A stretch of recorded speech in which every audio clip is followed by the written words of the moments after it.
Bom dia. O meu grupo ele ficou responsável de falar sobre o capítulo 4 do livro-texto. O nosso tema é as forças de mercado da oferta e da demanda. E os componentes são a Raquel Souza de Carvalho, Simara Marques da Silva, que sou eu, e o Winston Melo de Almeida Júnior. E para iniciar, eu vou fazer uma pequena introdução, como isso se representa no nosso dia a dia, a aplicação disso no nosso dia a dia. Nós temos como exemplo os hotéis litorâneos. Quando está fora do período de sol, que está um período mais chuvoso, o que vai acontecer? A procura vai ser menor, logo as ofertas elas vão diminuir, né? O valor vai diminuir para que eles possam ser mais procurados, esses hotéis litorâneos. Outro exemplo são frutas fora de época, que quando elas estão sendo muito procuradas e estão sendo produzidas em uma menor quantidade, mais difícil de encontrar, elas se tornam um produto mais interessante para o consumidor, um produto mais difícil, então os preços vão ser elevados. Outro exemplo também é o fato de, durante o período da pandemia, foi muito preciso o uso de computadores, etc., e foi muito procurado. Então, eles elevaram bastante os preços dos computadores e meios eletrônicos. Eu trouxe aqui um trecho do livro que fala assim: oferta e demanda refere-se ao comportamento das pessoas à medida que interagem entre si em mercados competitivos. E daí a gente tem uma noção daquilo que vai ser trabalhado no decorrer do trabalho, e eu vou falar um pouco sobre o que é mercado em seguida. Para falar sobre o que é mercado, eu trouxe aqui uma frase que diz assim: grupo de compradores e vendedores de um bem ou serviço particular. O mercado ele pode ser mais organizado, né, ou um pouco mais, vou usar a palavra informal, ou menos organizado. O mercado organizado seria um mercado, por exemplo, em que você vai leiloar joias. Existe um horário que ele é predeterminado para aquilo. Vai haver um mediador, que é o leiloeiro, e ele vai fazer a intervenção dos preços, valores, aumentar, diminuir. Então, existe um aumento apropriado, determinado, organizado entre vendedores e compradores. No mercado mais informal ou menos organizado, que ainda é caracterizado como mercado, nós temos, por exemplo, as hamburguerias. Todos os vendedores de hambúrguer não se reúnem e decidem, nós vamos abrir às 3 da tarde. Todos os mercados que vendem hambúrguer, todas as lanchonetes. Não, cada um abre no horário que quer e também tem a questão das ofertas dos produtos. Existem N produtos, né? Vários tipos de hambúrgueres diferentes. Então, não é algo específico, determinado para todos. Cada um oferece dentro da sua possibilidade, com diversos e variados sabores. Quando a gente fala de mercado, a gente automaticamente vai falar também sobre competição. Eu trouxe aqui que mercado em que há tantos compradores e vendedores e cada um deles tem impacto insignificante sobre o preço de mercado. Como seria isso? Existe um preço base que não é determinado por um único vendedor. É determinado por uma rede de vendedores que oferecem aquele produto. Um produto, por exemplo, como eu venho citando durante o decorrer do trabalho, o hambúrguer. Não é só um lugar que oferece esse produto, vários lugares oferecem. Dada essa possibilidade de ele ser encontrado em diversos lugares, o que vai diferenciar por o comprador? O preço.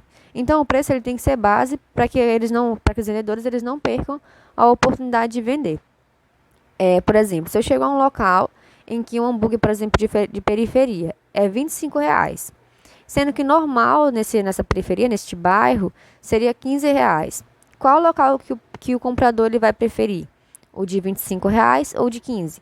Normalmente, os compradores eles procuram um local mais barato, né, que oferece a mesma qualidade. Há casos em que um vendedor ele tem o monopólio do produto. Como, por exemplo, vamos pensar aqui numa cidade em que só tem um fornecedor de internet. Ele pode, então, dizer qual vai ser o preço que ele vai colocar, porque só tem ele que vai oferecer aquele serviço. Não existe uma rede para impactar naquilo que ele vai escolher. É apenas ele. Então, ele tem o monopólio do produto, daquele que está sendo oferecido. Isso caracteriza o que é um mercado competitivo. A demanda ela possui alguns tipos. O primeiro deles que a gente vai falar é a quantidade de demanda. O que seria a quantidade de demanda? É a quantidade de um bem, de um produto que o comprador ele deseja e pode comprar. E daí vai surgir a lei de demanda, que é a relação entre o preço, né, e a questão da compra. Sempre que a gente vai falar de quantidade de demanda, vai haver inúmeras coisas que vão influenciar nessa compra, mas uma delas, a principal, é o preço. E a lei de demanda ela vem dizer isso, que quanto maior o preço, menor vai ser a procura. E quanto menor o preço, maior vai ser a procura. Um exemplo disso, eu vou citar o sorvete.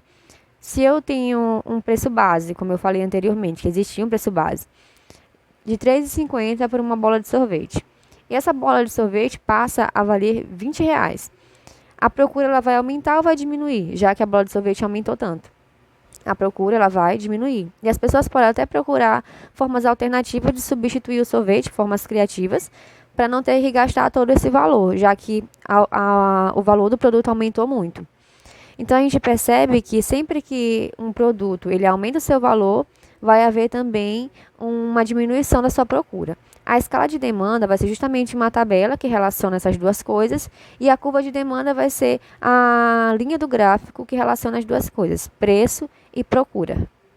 Agora vamos falar sobre a oferta. E primeiramente vamos falar sobre quantidade ofertada, que nada mais é que nada mais é que a quantidade de um bem que os vendedores estão dispostos e hábitos a vender. Ou seja, quando vender algum produto, quando o preço está elevado, é lucrativo. Assim como quando o preço não está tão bom assim, o lucro ainda existe, mas ele é menor. Ou quando o negócio está feio mesmo, a única opção é fechar as portas e declarar falência, porque não tem mais o que fazer. Falando sobre lei de oferta, podemos dizer que ela é quando há certeza de que tudo está em um ritmo certo. E o que isso quer dizer quando está em um ritmo certo? Quando a quantidade ofertada de um bem aumenta, quando o seu preço aumenta também. E por último, falando sobre escala de oferta e curva de oferta, podemos ver no gráfico ao lado que a escala é a relação entre o preço e a quantidade ofertada de um bem, que na figura mostra que a menos de um dinheiro, o bem ofertado não tem quantidade nenhuma. Ou seja, por esse valor ou menos, você não vai ter nenhuma quantidade de nada. Mas quando esse valor aumenta, a quantidade é diretamente proporcional, que se mantém constante. Já falando sobre a curva de oferta, relaciona o preço com a quantidade, ou seja, ela se inclina, a curva se inclina para cima quando se mantém essa ideia de constante. Que já falamos, quando um preço está elevado, significa uma quantidade elevada. Bom, agora que vimos sobre oferta e demanda isoladamente, vamos ver como elas se comportam juntas agora. Bom, nesse primeiro gráfico mostra a curva de oferta do mercado e a curva de demanda dos mercados juntos. Pode-se notar que ocorre uma intersecção das curvas, que denominamos de equilíbrio de mercado, onde o preço e a quantidade nessas intersecções são denominados de equilíbrio. Ou seja, o preço de equilíbrio é quando o preço iguala a oferta e a demanda. E a quantidade de equilíbrio é quando a oferta e a demanda são iguais. Agora, neste exemplo que o preço de equilíbrio é de 2 dinheiros por sorvete e a quantidade de equilíbrio é 7. Esse equilíbrio também é muito chamado de preço de ajuste também pelo mercado. Porque quem quer comprar, compra. Quem quer vender, vende. Bem, e independente se o preço for menor ou alto, as decisões tomadas pelos compradores e pelos vendedores levam tudo em direção ao preço de equilíbrio de oferta e demanda, de forma natural, e que vamos mostrar na próxima figura. Porque se o preço estiver muito baixo, ele vai ter que se ajustar até o preço ideal, onde a oferta e demanda se igualam. Bom, agora na figura A, podemos observar que o preço está a 2,50 dinheiros por sorvete. E a quantidade ofertada está igual a 20 sorvetes e a demanda de 4 sorvetes. Pode-se notar que o preço de mercado está acima do preço de equilíbrio. Com isso, há um excesso de oferta e nessa situação, os fornecedores não conseguem vender todo o estoque com o atual preço, podem vender alguns, mas esse preço os clientes vão comprar onde tem mais barato, porque é o correto se fazer. Porque a única opção é ou comprar caro ou comprar barato. E aí, vai comprar caro ou vai comprar barato? Bom, já no caso da figura B, o preço de mercado está abaixo do preço de equilíbrio. com o preço do sorvete a 1,50 e a quantidade de demanda maior que a quantidade de oferta. Com isso, denominamos excesso de demanda e nessa situação, quem quer comprar nem sempre consegue comprar tudo o que quer, porque está em falta e em poucos lugares que ainda tem, por isso é normal o preço aumentar sem problema nenhum, porque está em escassez do produto. Aí o preço vai lá em cima, lá em cima, lá em cima. Como podemos observar comparando esses dois casos, independente do preço inicial ser muito alto ou muito baixo, as ações dos vendedores e compradores levam o preço em direção ao equilíbrio. E quando chega nesse preço de equilíbrio, ambas as partes estão satisfeitas, o que conduz a não baixar nem aumentar o preço. Neste caso apresentado, nós não falamos sobre quanto tempo leva para estabilizar esse preço, porque não dá para prever, não dá para prever quanto tempo exatamente esse preço vai estabilizar. Depende muito de qual mercado estamos se referindo e é bem relativo. Esse ato de ajustar preços também é denominado de lei de oferta e demanda. Nos próximos slides vamos mostrar exatamente como funciona em função do deslocamento da oferta, da demanda e a oferta e a demanda juntos. Mas primeiro, vamos ver 3 passos para ver esse deslocamento. Até agora nós já vimos como a oferta e a demanda determinam o equilíbrio de mercado. E, em outras palavras, é que determina os preços e a quantidade de vendas e compras. Nos exemplos passados, notamos que quando o evento muda a posição da oferta ou da demanda, o equilíbrio muda. Com isso, muda todas as nossas variáveis. Para a gente analisar essa mudança do equilíbrio, há 3 passos que são bem simples de se notar e de entender. E que eu vou apresentar e em seguida eu vou dar alguns exemplos com eles. Tanto em relação à mudança na oferta, na demanda e nas duas ao mesmo tempo. Bom, o primeiro passo é analisar se o acontecimento desloca a curva de oferta ou demanda ou as duas. Isso é bem simples de notar. O segundo, analisar em qual direção a curva se desloca. Também é bem perceptível com o gráfico. Se é para a direita positiva ou para a esquerda negativamente. E o terceiro ponto é usar o diagrama de oferta e demanda para verificar como o deslocamento altera o preço e a quantidade de equilíbrio. Bom, no próximo slide vamos ver isso na prática já, fazendo um exemplo e comentando sobre. Bom, no primeiro exemplo nós vamos analisar um deslocamento na demanda. Mas para isso vamos imaginar que estamos no verão. No verão está fazendo bastante calor num dia determinado. Aí nesse dia que nunca se perguntou, eu queria todo sorvete. Normalmente nesse período a demanda por sorvete aumenta. Mas vamos analisar isso melhor. Vamos ver como isso se comporta seguindo os nossos 3 passos que nós acabamos de mencionar.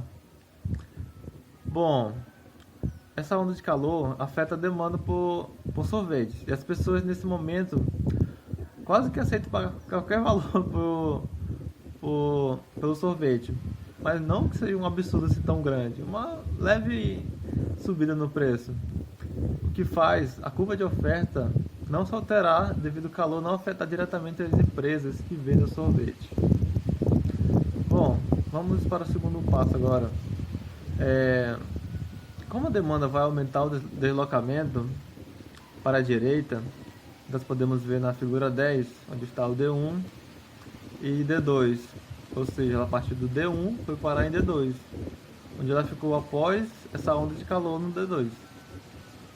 E no terceiro ponto, observando a figura, podemos dizer que com o deslocamento, o preço de equilíbrio vai de 2 dinheiros para 2,5 e a quantidade de equilíbrio vai de 7 para 10, ou seja, é bem melhorar a demanda por ele.